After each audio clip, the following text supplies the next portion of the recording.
you want to stay updated on changes and product requirements related to COVID-19? ePing can help.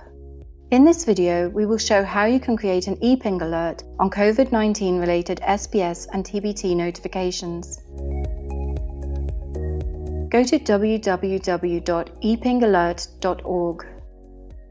Make sure you are logged in, or register if you don't have an ePing account yet.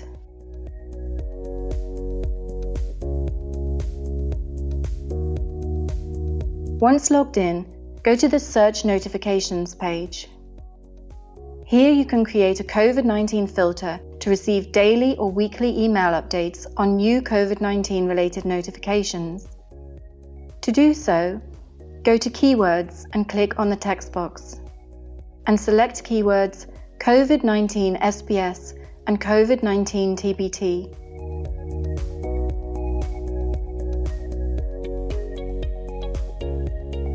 You can now browse all COVID-19 related notifications here.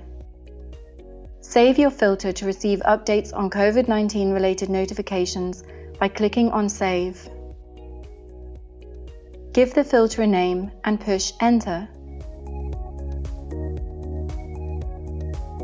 New COVID-19 related notifications will be included in your ePing alert in a separate table.